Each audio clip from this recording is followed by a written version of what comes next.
Welcome back to Persona Q2 New Cinema Labyrinth. Last time, we finally completed our party. In fact, let's go to the party menu right now and show that off. Only Ken's motivated. But we now have Aigis and Makoto Yuki, both of whom are disgustingly broken. So let's show that off. I'm going to keep Yukiko around because you'll want multi-target fire damage for a certain enemy that never showed up last time. I just realized the reason why there are some fire weak enemies here is because of him. Yeah, like it's just kind of good game design to put enemies that are weak to the elements of somebody who just joined. Like, for example, there's a lot of nuke weak things in this area too. So we've got those two. We kind of need a tank with that, so I guess I can swap out to Ryuji. And he can redirect elect attacks away from Aigis. Oh, these two are both weak to electricity, actually. I'm pretty sure they are? Yeah, they are. Yeah, so yeah, somebody to redirect the electric attacks away from them is gonna and into his resistance is nice. And then, I mean, granted, it's also tempting to do a full protagonist party, but maybe not. Oh yeah, I sort of wanted to use Mitsuru here, just to kind of compare and contrast the difference in magic damage between the two of them.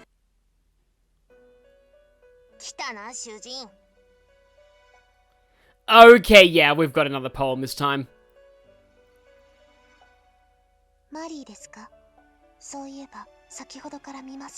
Yeah, she wasn't even in that last cutscene. So what do we have this time?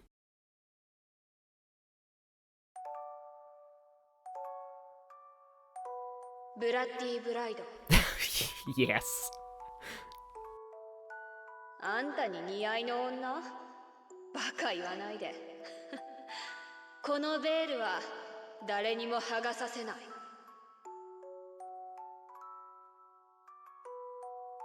たとえこの身を捧げても、魂だけは売り渡さない。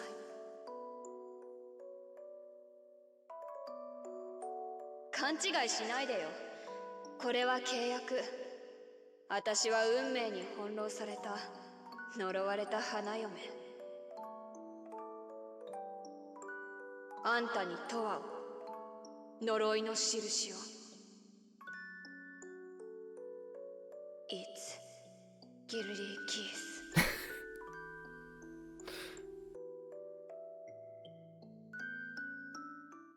The random English just makes it.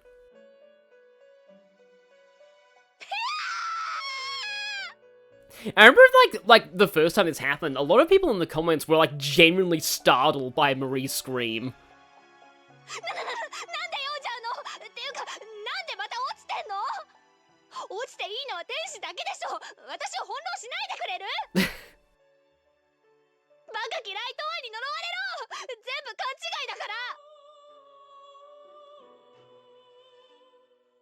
Guilty kiss. 呪い。つまり精神力を削り取るスキルでしょう。 Maybe that's actually what Margaret was doing to you at the end of Persona 4. 違う。何を勝手に。痛みと痛みを感じる罪深いみんなギルティーちゃんとしまったはずなのに、なんで落ちてるんだろう。 I wouldn't be surprised if it's actually the twins who were taking them out. But anyway, the reason why I came back to the Velvet Room... Yeah, that is at least 3 spells that get buffed by full card. Granted, one of them is one he already has, but still. Bestial Aurora and Shura Tensei on Aigis is insanely tempting, though. I think the elemental coverage, I'll actually just put that on Ryuji. Actually, I'll put you on Mitsuru, because there's nothing weak to Bless in this floor. Apart from Gold Shadows. Which I guess I can use one of my instant death items on if they show up. Okay, now let's move out to Aigis 4-3. We'll probably get a cutscene right at the start. But, hopefully in this part, I get to talk about the tangent that I promised for ages. It's very relevant to Persona, trust me. And the Atlas Classic that is coming up. Oh, no cutscene yet. Okay, I love the way that Aigis just drops down from the ceiling. Oh, the doors make a pretty nice sound, too. Okay, not even a cutscene in here. there'll probably be more of them coming up. I want to start to talk about my topic, but I'm not sure like when the next cutscene is going to hit. Okay, cutscene hit now. Yes, everything you see around you is made up of CGI and animatronics.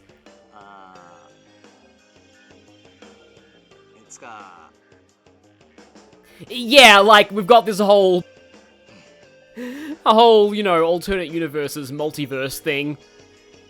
Yeah, they call it parallel worlds, because, I mean, even though this game came out in 2019, yeah, I guess multiverse was kind of, like, this is around the point where, like, I think Avengers Endgame had, like, just come out, so it's kind of more like, superheroes hadn't gone, like, movies hadn't gone full multiverse just yet. If this game had been made later, they probably would have said multiverse. I still love the fact there's canonically a multi-multiverse in some, like, comic book properties. Which, honestly, is not that hard to understand. It's like, the MCU has its own multiverse, but just separate from the multiverse of regular Marvel comics, but just separate from the multiverse of, like, Ultimate Marvel's a different universe of regular Marvel. I'm not sure. The whole, you know, multiverse thing, I mean, you know, it's a bit too late to talk about superheroes, because that was Kamashita Man, but, like, the whole multiverse thing is, like, it's impossible to keep track of it all, because they keep just doing giant crossovers that just explode the multiverse and rebuild it, just every few years.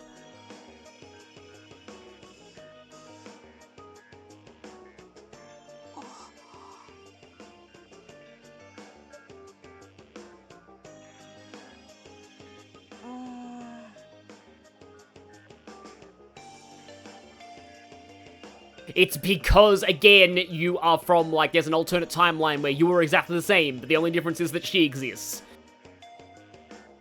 But despite that, it does actually change quite a lot. In fact, I wonder if Rio still exists in the male protagonist timeline, because there's a few characters that you only meet in the FemC version of the social links, but they probably still attend Gekko-Khan.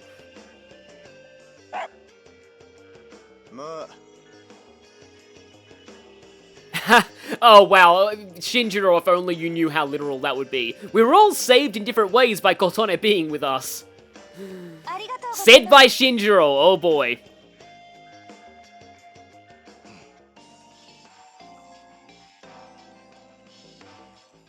Yes, we have to I can't wait until we have to keep thinking positive, and I can't wait until we fight alongside you two. It's funny, I really haven't used Joker in a while. Like, Joker's just, like, as far as party members go, like, I guess Merciless forcing you to use him, I call it Risky Merciless again, dang it. But Risky forcing you to use him does actually change that difficulty a lot, because normally Joker's just kind of boring, until he gets his evolved persona, then he becomes way better, so it's kind of like a sort of a Magikarp situation. I would say S, but the S archetype has it's a whole can of worms.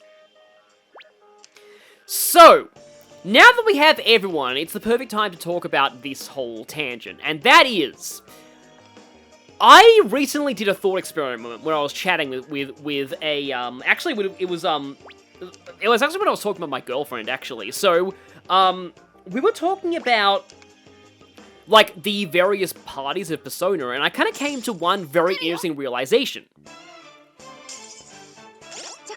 Last Surprise is playing now. Wait, hang on. You're the only one who has wind in this party, so I have to use this. And that's still gonna knock down everyone.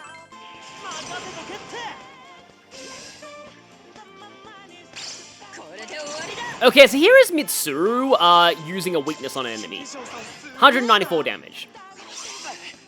Yeah, this is annoying. Because Aigis has to hit 3 things here. This is P3 Protag. Yeah, it's only a little bit of damage, but basically it kind of compounds the stronger the skill you're using. Because, like, the way that stuff works in Etrian Odyssey, it kind of all goes off of, like, base damage. So, like, every skill does, like, a fixed amount of damage, assuming that, like, the enemy has certain stats, and, like, the calculations just kind of add on to that. But yeah, when he's using a mid-tier skill, he's probably going to be doing only a little less than Mitsuru hitting a weakness, even on non-weaknesses. It's funny that, like, that castle kind of specializes in ailments. Maybe it actually makes sense, though, because, it's like it's big and tanky, so maybe it's more like it, although I think the relic's a little more tanky, actually. It's like big and tanky, but I'm gonna aim for the dodgy one with 2 characters just to see if I can get, you know, increase my odds of it knocking it down with at least somebody. So yeah, maybe it's meant to use more of like a stally tanky strategy. So yeah, in this conversation I realized that the Persona party that's like my favorite in terms of like how they are depicted in the narrative and how they are, like, the Persona party that are my favorite characters as characters within a narrative are actually the one that I feel like I would be least likely to be friends with in real life. And it doesn't mean that I think they're, like, bad people or anything. Like, far from it. I was kind of going over and discussing the characters in the sense of, like, okay, are these the kind of personality types that I would get along with? And it was really fascinating going through this for all 3 of the main parties, and me realizing that C's is definitely my favorite party overall. I used to say that was Persona 4's party, but actually, I think that, they're probably my least favorite now. I still like them, but in terms of, like, purely speaking, from an out-of-universe standpoint, enjoying these stories as stories, C's is my favorite of the 3 parties by far. But it actually turns out that of the 3, they are the group that I would get along with the least in real life. By the way, here's that Atlas Classic that I was alluding to before.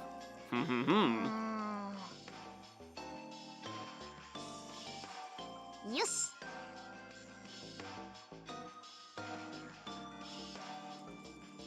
So, yeah, let's just go over everyone one by one. I am not going to include characters like Koromaru and Aigis and Morgana because they're fantastical, so I'm focused more on the people who are more grounded and are more like actual people you could meet in real life. Also, I won't include the protagonists because their characters are very up for interpretation. So, let's go through everyone. Junpei. Strangely, no. As much as I love Junpei, he's probably one of my putting a nuke balance here is actually really smart on the game's part. Let's see. I think Aigis goes after him, though. But I can aim it. Well, I actually got a lot of sign in this party. Wow, I'm kind of overcompensating. But yeah, so Junpei is probably my favorite party member in any Persona game, character-wise. I love his character. Junpei's kind of just too loud and social for me. I really don't think I get along with him very well. Yukari, also surprisingly, no. She's kind of too social and outgoing for me. Akihiko, too sporty, I think. Like non-Flanderized Akihiko is definitely very academic, so I guess I'd probably get along with him in that regard, but like, we just don't really have any hobbies in common. All of his hobbies are more to do with sports, so I don't think we'd really get along that well. Mitsuru, also probably no. Like, she's very sheltered. I just don't really know, like, how we'd really be able to converse that well. I guess she is intellectual, and she is into languages, so I guess Mitsuru's a borderline yes, but the fact that she's the first yes of the Persona 3 party for me is kind of telling. Oh yes, by the way, yeah, Willpower is even an option for this. I forgot that Willpower was on this list of songs. Skipping Aigis because she's a robot, and Koromaru because he's a dog. Ken? Okay, Ken is interesting. Assuming that we were the same age, I would probably get along with Ken. But, in terms of, like, if I was, like, a teenager and Ken was, like, still elementary school Ken from, like, P3, no.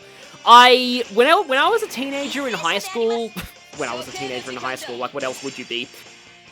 But, like, I was never good with kids, or, like, anyone, like, significantly younger than me, so I don't think I would get along with Ken in that sense. But in terms of our overall personality types, I don't mean Ken's whole vengefulness, so that's, like, the one thing that I wouldn't get along with. But, like, I don't know, it's just, there's something about Ken, I feel like, in terms of his interests and his general, like, mind, that I feel like, yeah, I get along with Ken if we were the same age, but it's a no if I was, like, the same age as the Persona 3 party, and Ken was the age he was in Persona 3.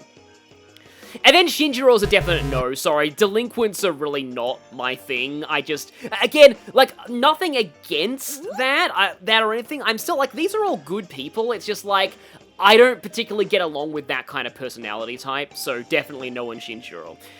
So yeah, like, that is a hard no on most of C's, even though they're my favorite party narratively. So now I'm going to briefly stop my tangent to talk about this. The Atlas Classic I talked about?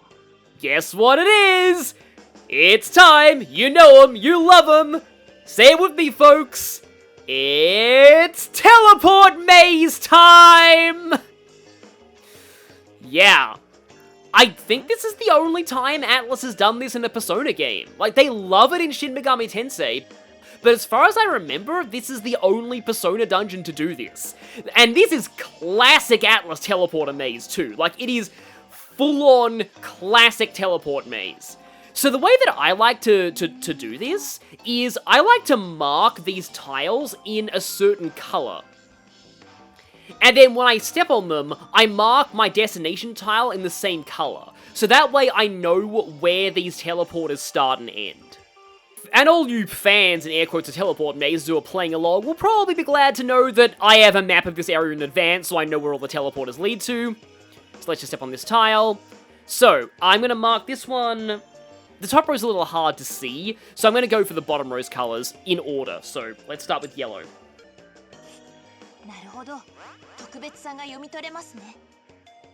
And now I've marked the destination tile in yellow.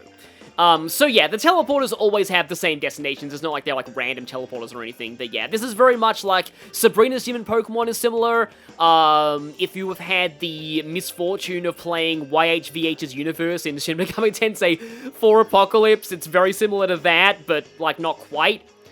So yeah, this, already they're giving us one of these things that we can just straight up get around and kill. And this might be a great opportunity for me to try out some of the bonkers skills on Aigis.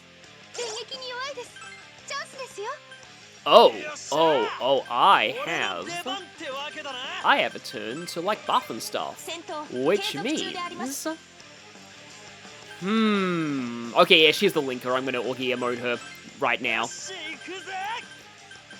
I don't think I should best your Raw, though. I'm just gonna get you boosted, and then I'm just gonna set up... Let's try Scarecrow and let's try, Pulimpa. Okay, so you've seen me fight these things over and over, so while I fight this, I'm gonna give my rundown of the other parties, like how I feel like I get along with them as people in real life. Investigation team. Yosuke. Yes. Of all of the bro characters, I'd say Yosuke is probably the more closer to the kind of person that I would get along with in real life. It's kind of hard to explain it, but like, this sounds kind of insulting to say that he's kind of the most quote-unquote intellectual of the bro characters, but like, it's kind of true. That and he's also the calmest of the bro characters, which is very important. I don't really get along with people who are like too hyperactive, and that's what the other bro characters very much are. So yeah, Yosuke's a yes. Chie? Also a yes, weirdly. Even though she is very, like, upbeat and very, like, energetic, I feel like I would still get along with her relatively... Oh, I should have line guarded. That's on me. And that's actually a turn of Orgia mode wasted, which is really bad.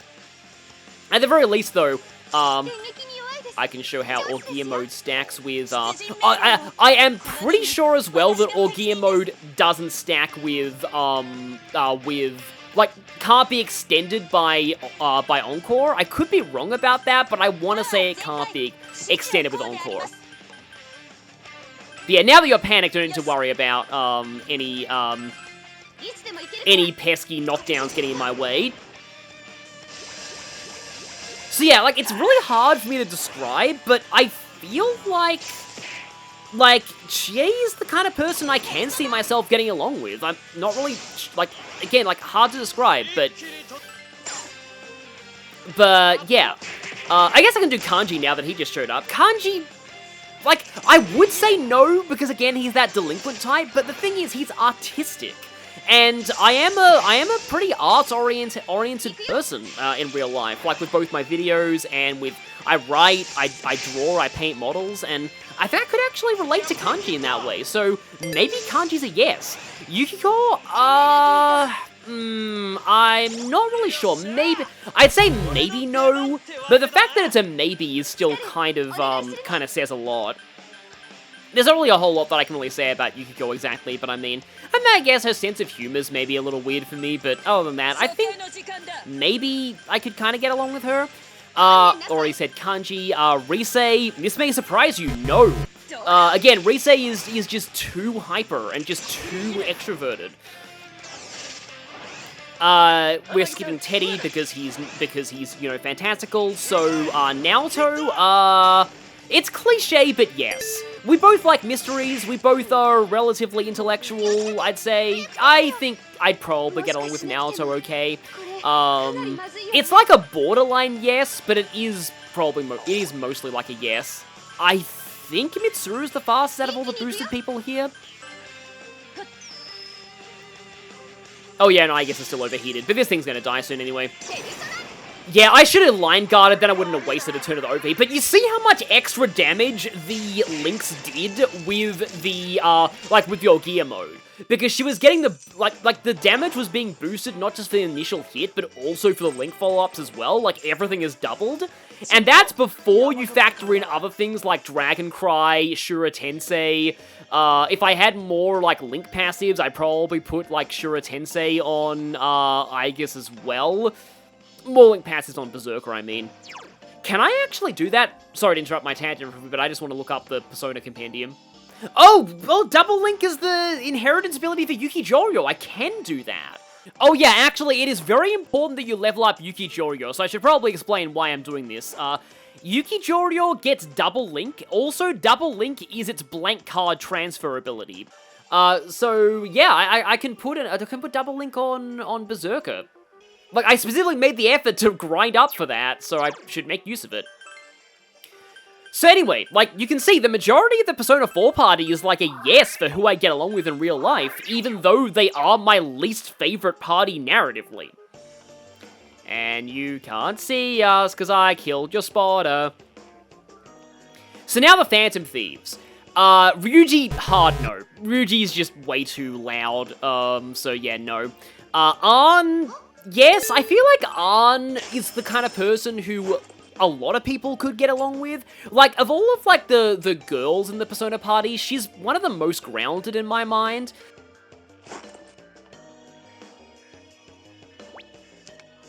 I mean, like, An's just the kind of person you can easily see yourself meeting in real life. Not like somebody like Haru or Mitsuru. I feel like I wouldn't be, like, best friends with her, but we'd get along relatively well. Yusuke's a little borderline. And that's why I brought Yukiko, because these things are weak to fire. They also have a lot of health, too. But I guess, like, yeah, and he has Miragion. I forgot he had Miragion, I didn't need to bring Yukiko, and they're also about to die horribly. This is gonna be kind of hilarious. So if they somehow survive, I have Ogia mode. Ogia mode's also totally free beyond costing a turn, which is even more hilarious. I can Aguilar one of them and you can just fire them. Yeah, the one downside of, like, P3 male protagonist is he is a little slow. So it does take a while for him to get to his turn. You know what's really funny is Aiga's being strength-bound is not actually that debilitating because Ogia mode is going to double her nuclear damage as well. Yeah, that's just about 10 or so points below Mitsuru. And that affects even non-weaknesses as well. So yeah, again, so this was on back then. Yeah, on, yes, okay, Yusuke, again, it's kind of borderline. He is very weird, but he's also very artsy, so maybe, I'm gonna actually say no for Yusuke. I feel like he's maybe a little, I don't know, there's just something about him that I feel maybe I wouldn't quite.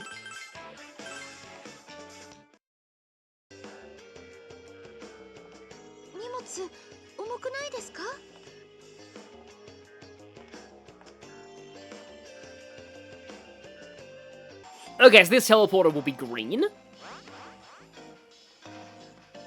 And now the destination will be green. So yeah, make sure to zoom out your map every now and again to see where you are. So, this area is, there's not really a whole lot that goes on here, so I can keep talking about this, so yeah. After Yusuke, Futaba. Okay, Futaba is another one that might surprise you. Yes, we are both very geeky, we both love games and anime and all of that stuff, but Futaba is, like, extremely Chaos Gremlin, and I really do not get along well with, like, Chaos Gremlin energy, so I would actually say no to Futaba. Okay, so Fierce Cyclops is weak to ice. Yeah, I thought it was ice. Haru, I do feel like Haru's probably a no. Like, again, I'll just stress, I'm not saying any of these characters are, like, bad people, but it's more like, in real life, I don't feel like I connect well with people with very wealthy upbringings. Like, just in general, it's kind of a hard thing for, like, a kind of a bit of a, I wouldn't even say class gap, but it's like a very different, like, it's a big difference in upbringing that, like, kind of changes how you interact with people. And again, I feel bad here. It feels kind of like I'm judging people with this. I'm not really. It's more just in terms of, I'm going on my gut and, like, vibes based on who I'd, like, vibe with. And just, my gut is saying probably no to Haru. And then Akechi's complicated. Akechi's fake Detective Prince persona I absolutely would get along with, but just everyday Akechi, no. Hard no. So in summary, Persona 5 Party is, no, yes, no, no, no, no. Okay, that's a lot of no's and only one yes. Persona 4's Party, is yes, yes, yes, no, yes. And C's is, I'm gonna need to get back soon, but I did find a shortcut that does lead pretty much literally back here, so I can probably afford to just yeah, go back and unload my stuff. Okay, what are... I almost called him Gary Stu out of instinct. Critical rate +5. Yeah, I would rather take SP. As much as they try to make it seem like he's an all-rounder, he's way better at magic. Oh, get it? Having to choose between Splash or Pierce for Aigis is interesting. She already learns a Pierce skill, though, and she has no splashing skills by default, so I'll take Splash. Oh, right, yeah, Aigis has totally unique sets of armor, just like Morgana. I think I'll take more HP at the cost of a tiny bit less defense. I like how Makoto Yuki's plain shirt is better than, like, most of the super actually forged armor that the rest of the party's wearing. Like, 82 defense at base, that's a very strong shirt. He must have used some, like, really insane detergent on it. In fact, it's just a clone of the hard armor. Oh, right, they need accessories, too. Also, yeah, somebody weak to Nuke or Sai should take the barrier tech. That's nice. I kind of like the idea of you being able to buff... No, actually, no, I like it better on Yukiko. No, I actually do like the idea of Yuji being able to, like, buff everyone's attack, so I'm gonna go with that on him. Aigis could get a lot out of the Bracer of Might, especially when she is defenseless during all gear mode. Somebody in every party I'm using needs a super lucky cat, though. Oh, you don't have anything. Neither do you. Neither do you. I can take Resist Magic Bind on Yukari. Mostly to get rid of the generic accessory that she had. Speaking of getting rid of generic accessories, I'm so sorry for selling the Burn My Bread MP3 player, but it had to be done. Now that I actually have more, like, bind cures, I don't think I really need these as much. On the way, I do want to show something. I actually used some of these in grinding, and I realized that I'd never shown them on screen before. The Attract Pipe and the Repulse Pipe actually have their own unique visual effects. So if I use the Repulse Pipe, the enemy icon has Keep Out tape over it. So it's only just gone down to 3 now that I'm at the shortcut. If you check the menu, you'll see how many steps that you've got left in your Repulse Pipe. And these steps go down pretty fast when you're running, so if you're grinding and using Attract Pipes, you will have to buy a lot of them. Okay, yeah, still 11 more steps, but we're getting close. And as you can see here, finally the teleport maze rears its ugly head. There are 2 paths before us. And there goes the keep out tape. No, hey, time to make history. So this is actually kind of an underrated song. It's just like, I don't think it's that bad. It just has to compete with Reach Out to the Truth.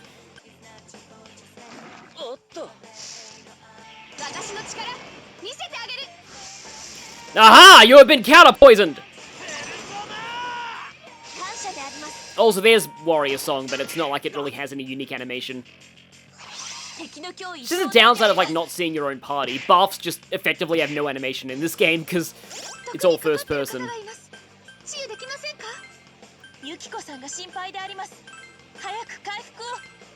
No, that's interesting. I think that, I'm pretty sure that was Igus who said that.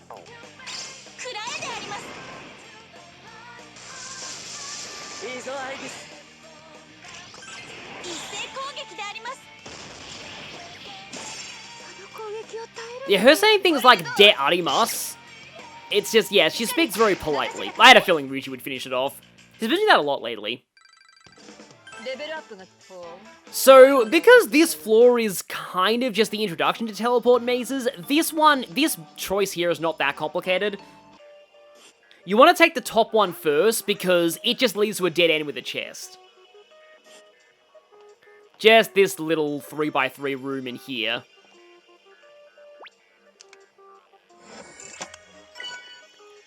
Release mix recipe.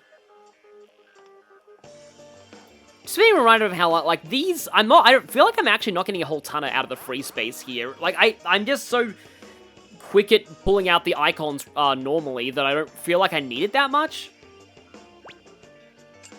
And that actually reminds me of something. In fact, now's probably a good time to do this. Some people have mentioned that in Etrian Odyssey, you have the ability to write notes on your map. You do in this game too. This thing right here that says notes, if I were to put it on here, I can write, like... And so if I do that... yeah, whenever I point at that tile, it's gonna say... I'm sorry, I have a dumb sense of humor sometimes. It's gonna say teleporty. Okay, I can still pick it up and, like, erase it, though, but I can move it onto that tile. And it's compatible with the floor painter as well. So, yeah, if you wanted to just make messages pop up like this... I don't think they show up when you, like, tap on the map, but yeah, there is a note feature. I just don't often find myself using it in my playthroughs, but it's there, and I'm pretty sure Etrian Odyssey games have the same kind of thing. Okay, so we're almost to another shortcut. I feel like this floor has gone by a lot faster than I hoped it would. Oh, I think I know what cutscene this is. This is one that gets really, really funny if you name both Persona 3 protagonists the same thing.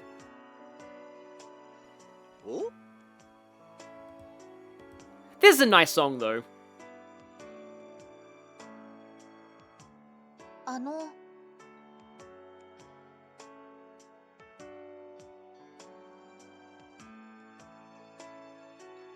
Maybe it's the fact that she also has the same shadow sealed inside her. Yeah, I just realized that. There's like, from like the point in the timeline, don't we technically have 2 copies of Death existing now? I just realized that because both protagonists have Death sealed in them and they're both in the same place. Isn't that gonna cause some kind of insane like paradox or something? Maybe that's why the Velvet Room attendants haven't said anything.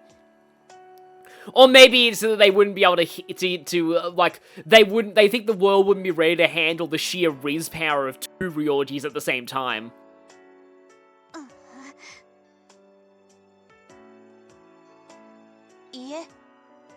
Oh, that's actually kind of hilarious, because technically she can. I was just talking about the whole death thing.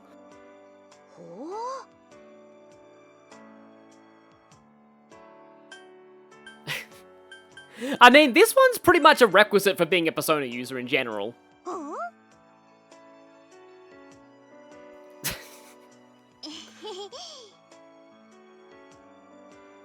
Neo! Huh?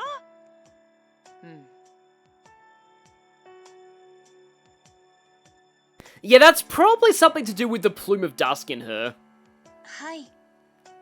Which means, like, I guess that also means that there's, like, 3 fragments of Nyx in the same location as well. Because flumes of ducks, I think, are all part of Nyx, aren't they? They're like Nyx's feathers. Yeah, so this right here. Yeah, this line. Along with Makoro-san, I will protect Makoro-san as well. That was what it was in my first playthrough. And I shared that on Tumblr a long time ago. That was back before my Tumblr became Sonic Brain Rot. I was never really that active there. I only use it for, like, video updates, but then I realized that YouTube had a community tab that I could just do that on, so...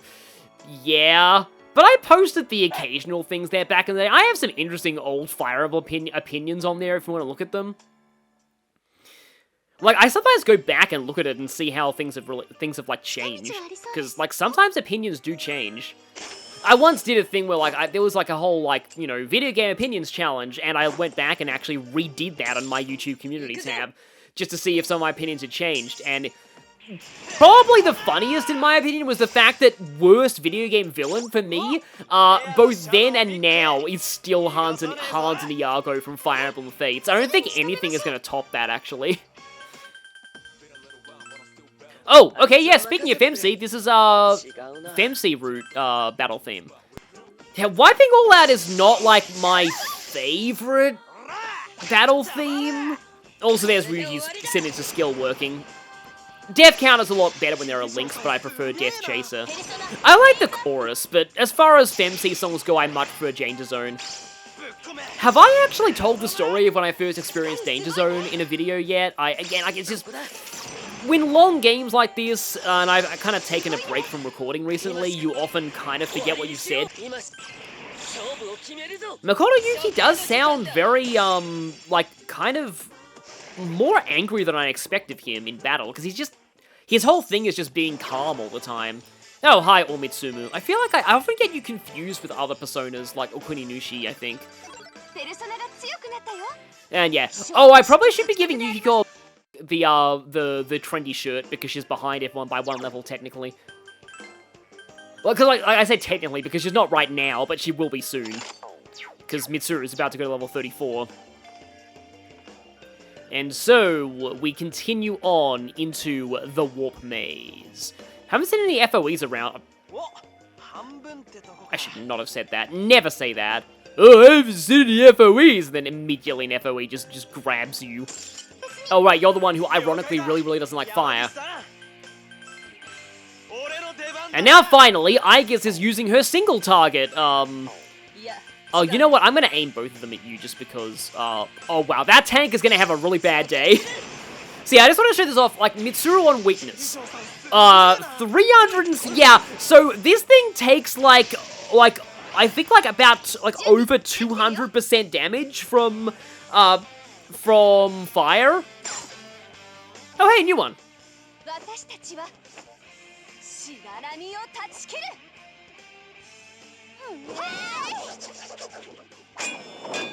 Yeah, that is really cool. Some of them have different AoEs as well. Also, I haven't actually checked out what the item was for that one. You're about to get nuked by Aegis. Literally nuked by Aegis. And it may just straight up kill you because it's Frailer. And Yu-Gi-Oh goes first. Yeah, okay, I will fully admit, like, I am starting to realize that Aegis and Makoto Yuki are both very slow. The thing is, though, you can remedy that with Bestial Roar. So it doesn't actually matter all that much.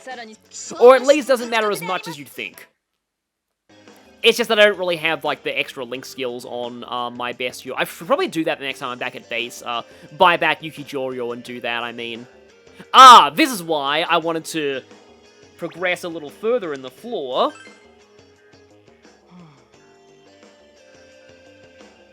Because I'm pretty sure this one unlocks a special screening. Teddy has become Gumshoe.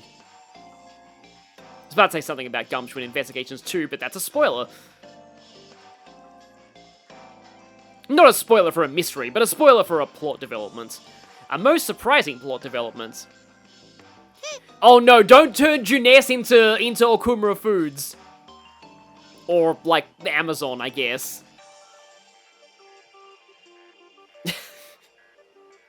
Yes, that is the thing. That's why I kind of don't have a problem with, like, headcanoning Teddy as, like, bisexual or pansexual, because he really doesn't seem to be that bothered by the notion of, like, saying flirty things towards guys.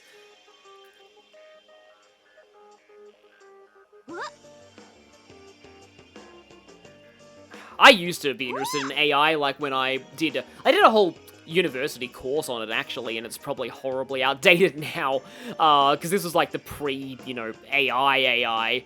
It was more about, like, the kind of Lego robots you make, play soccer. That is actually interesting that Futaba, like, I actually really like that. They acknowledge that, like, Futaba and Fuka are both, both into technology, but Fuka is hardware and Futaba is software. That's kind of the first time I've realized that. Oh, wow, I can't believe it. I just realized something. I forgot Fuka! When I was talking about my, which party I would get along with most as friends, Fuka's a yes. Fuka's definitely a yes. She's quiet, she's interested in technology. Yeah, I think I would get along with Fuka quite well. So yeah, it's all about, like, kind of hitting it off. Like, which Persona party would you hit it off with?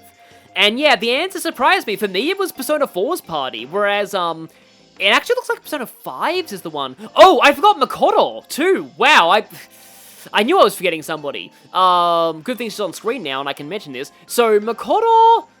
This is the thing, Makoto's borderline. It's very hard for me to say, because, like, she is, like, academic. I'd probably get along in that regard, but she is excessively academic. And that's not really my thing. And she's also... Oh, they didn't actually unlock a new special screening. Okay, then. She's also more, like, just... Like, she's kind of, in a way, more, like... For lack of a better word, like, political than I am as well. But, like, I do have friends who are more into politics than I am, so that's probably not a deal breaker. It's hard to explain. Like, on vibes, I kind of feel like Makoto's a borderline no for me. Persona 5 Makoto, I mean. Very borderline no, but still probably a no. And yeah, you may have actually noticed something interesting. All three of my favorite romance options were all no's. Yukari, Rise, and Makoto. Not really the kind of people that I think that I personally, and this is just talking about me personally, would get along with in real life. It just kind of shows how I approach these games. I typically see myself as an outside observer who is just watching a story unfold. I think some people really heavily roleplay when they play Persona, and they kind of like to choose to romance the people they would personally romance in real life. And I could not be more different to that. I just, like, to me, there's something profoundly off-putting about self-inserting in games. Like, whenever I feel like there's a game that wants you to self-insert, it actually takes me out of the experience. Because it just further establishes that it's a separate reality from you. It's like, the fact that you're putting yourself into this other world... There's already that distance there. Like, that somehow, like, you're already... It's like isekaiing. It's kind of like a narrative uncanny valley to me. No. So, I personally prefer to see myself as more of, like, a guide or an external guardian to the characters. Somebody who's there watching their story and kind of commenting on what goes on. And, yeah, I've seen Persona Let's Plays out there that go the more role-playing route, and they're very valid too. So, it is cool that just different people get different things out of these games, but I would be very interested to hear, because I actually think I am going to be going back to base very soon in this part. I would be very interested to hear what you guys' like, thoughts on this are. Like, go through all of the parties, do your yes or no of whether you would get along with them in real life, and figure out which of the three is your most, like, is that party. In fact, I'd love to actually fully survey people and see if there's a pattern, because I do almost wonder if Persona 4 is just naturally inclined towards this kind of thing, because it has one, like, the closest thing to a more I mean, apart from Teddy, but, like, Rise is a celebrity, but her whole deal is she kind of doesn't really like being a celebrity, and she sort of has to deal with her regular person. Like, I should say that her arc is very much predicated on the conflict between Risei the celebrity and Risei the person. Rather than people like Mitsuru and Haru, who I feel are a lot more rooted in their particular celebrity backgrounds. So I feel like just, like Persona 4 really has that person next door vibe to just their party in general. And maybe that is why I feel like they're the one that I get along with the most.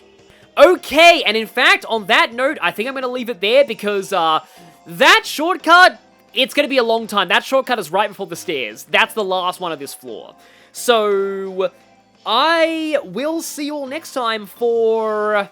I may as well do that special screening and then do the rest of this floor. Because I think that's the only... I'm saving the Genetic Land one for when the other one shows up.